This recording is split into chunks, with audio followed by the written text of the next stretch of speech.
vocês? Bom dia a todos. Então, voltamos às nossas aulinhas aí, né?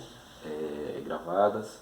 E nessa semana nós iremos ver, já começar com a gramática, né? Hoje tá tranquila, a gente vai ver os tipos de sujeito.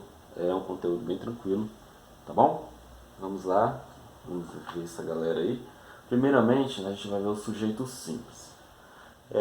Como que a gente identifica o sujeito, como a gente sabe que o sujeito é simples, né? Então a gente determinar que ele é simples, que ele é composto e etc. Vamos lá. Sujeito simples possui apenas um núcleo, é o mais fácil, né? E este vem exposto. Olha só o exemplo aí, ó. Os homens destroem a natureza.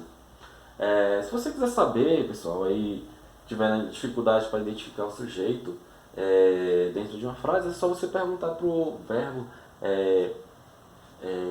Por exemplo, aqui, ó, os homens destroem a natureza. Pergunta para o verbo aqui, ó, destrói. Quem destrói?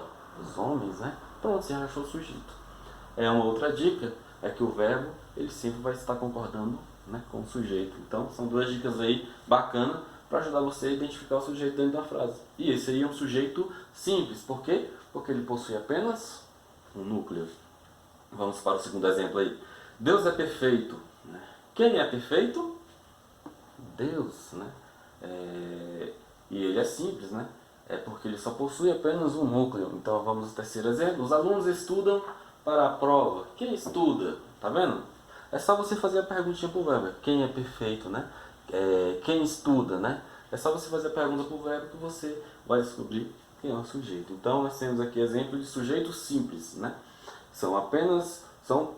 Esses sujeitos simples, eles possuem apenas um núcleo. Não esqueça de ter uma atividadezinha para vocês fazerem.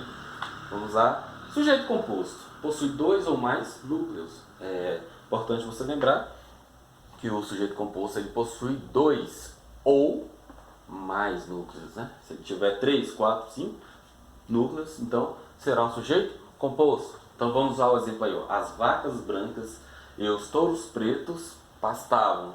Novamente, faça a pergunta para o verbo. Quem pastavam? As vacas brancas e os touros pretos. Aí nós temos o sujeito composto. Por quê? Porque ele possui mais de um núcleo, né? Nós temos as vacas brancas e os touros pretos. Segundo exemplo, a cegueira e a pobreza lhe torturavam os últimos dias de vida. Então, faça a pergunta para o verbo aí, ó. Quem torturava, né? A cegueira e a pobreza. Vamos para o terceiro exemplo aí. Fome e desidratação são agravantes das doenças daquele povo. Que agravantes que a gente está falando aqui na frase? A fome e a desidratação. Tá vendo? Toda vez que você quiser discutir o sujeito, é só perguntar para o verbo, né? Quais que eram os agravantes aqui? A fome e a desidratação. Aí são sujeitos compostos. Lembrando que eles possuem dois núcleos ou mais, tá? Vamos ao último exemplo aí. Eu e a turma fomos ao jogo. Nós temos aqui quem foram ao jogo, quem foi ao jogo, né? Ou quem foram ao jogo, né? No caso aqui o sujeito eu e a turma, né? Então temos dois núcleos aí. Então é um sujeito composto. Agora o sujeito oculto, também chamado de sujeito elíptico ou desinencial, né? É determinado pela desinência verbal e não aparece explícito na frase. Dá-se por isso o nome de sujeito implícito. Estamos sempre alertas para com os aumentos abusivos de preços. Sujeito, nós, né? O sujeito, a gente sabe quem é o sujeito, né? No caso aqui, ó, estamos sempre. Quando a gente fala estamos, nós sabemos que é nós. Nós estamos sempre alerta, mas ele não aparece, né? Mas a gente sabe que ele está lá, que ele existe, né? Então, o sujeito oculto. Segundo exemplo, quero que meus pais cheguem de viagem ou mais rápido possível. Quem quer? Eu quero, né? Eu quero, né? Quem é o sujeito aí? Quando eu falo, se eu perguntar quem é o sujeito aí, ó, dessa frase, dessa oração, é eu, né? Quero. Quando eu falar quero que meus pais, quando eu falo eu quero, eu estou me referindo a quem? A mim mesmo. Então, eu quero, né? Então, é um sujeito oculto, né? Não está lá, mas a gente sabe que na verdade ele está lá. Estudaremos toda a matéria, né? Sujeito nós. Quem, né, vai estudar a matéria? Nós, né? Também Tá lá, sujeito oculto. Vamos para agora o sujeito indeterminado, né? Sujeito indeterminado. Esse tipo de sujeito não aparece explícito na oração por ser impossível determiná-lo. Apesar disso, sabe-se que existe, né?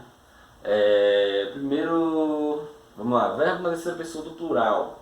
Dizem que a família está falindo. Alguém diz, mas não se sabe quem. Aí nós temos um sujeito indeterminado. Você não pode confundir um sujeito indeterminado com um sujeito oculto, tá? No sujeito oculto, ele não aparece lá, mas você sabe que ele está lá. Quem é o sujeito? Você sabe quem é o sujeito. Já no indeterminado, você não sabe quem é o sujeito, tá? Aqui você não sabe quem é o sujeito. Você sabe que tem um sujeito, mas ele é indeterminado, você não sabe quem é. Então vamos ver o exemplo aí, ó. Disseram que morreu do coração. Quem morreu? Perdão, quem disse? Ninguém sabe. Alguém disse, tem um sujeito, alguém falou, mas ninguém sabe quem é esse sujeito. Fizeram um trabalho, alguém fez o trabalho, quem foi? Ou um grupo de pessoas fez o trabalho, mas quem foi esse? Que grupo foi esse? Ninguém sabe. Então, tem um sujeito? Tem, né? Que foi o grupo que fez o trabalho, mas ninguém sabe que grupo é esse. Então, o sujeito indeterminado. A gente tem mais um lá embaixo, lá, verbo na terceira pessoa do singular, na índice de indeterminação do sujeito. Precisa-se de mão de obra especializada. Não se pode determinar quem precisa, olha só, precisa-se. Quem precisa? Pode ser uma dona de casa, pode ser um empresário, pode ser, sei lá, tem várias opções aí, né? Várias situações aí. Então você não sabe, alguém precisa de uma mão de obra especializada, você só não sabe quem. Então, esses aí são sujeitos indeterminados, ok? Temos aqui o sujeito inexistente também, ó, também chamado de oração sem sujeito. É designado por verbos que não correspondem a uma ação, com fenômeno da natureza, entre outros. Verbos indicando fenômeno da natureza. Choveu na Argentina e fez sol no Brasil. Verbo haver no sentido de existir ou ocorrer. Houve um grave acidente na avenida principal. Há pessoas que não valorizam a vida. E o terceiro exemplo, verbo fazer indicando tempo ou clima. Faz meses que não vejo, faz sempre frio nessa região do estado. Então, o sujeito inexistente, né, também é chamado de oração sem sujeito e designado por verbos, né, que não correspondem a uma ação, como fenômeno da natureza, entre outros. Então, no lugar do sujeito, nós temos aí os verbos. E para finalizar, pessoal, a gente vai fazer, só um minuto, um exercíciozinho aqui, ó. Esse exercício você vai responder ele, né? Nós temos até o 8, tá? Olha só, nós temos aqui, ó, já deve passar de 2 anos. Qual é o tipo de sujeito? Passa bem lá, ou pagam bem lá. Nessa oração o sujeito então você vai responder, você vai revisar esse conteúdo, né, que eu acabei de falar, os tipos de sujeitos, e vai fazer lá essa atividade, que é bem tranquila. Aí, professor, mas como que eu vou enviar a resposta para o senhor? Você vai lá no fórum e você vai colocar só o gabarito, você não precisa copiar nada lá. Você vai colocar lá, ó, questão 1, aí você vai colocar lá a resposta A, B, C ou D. Questão 2, qual a resposta? A, B, C ou D. Só o gabarito. Você vai lá no fórum e vai colocar, tá bom? E depois o professor vai fazer um feedback aí. E é isso.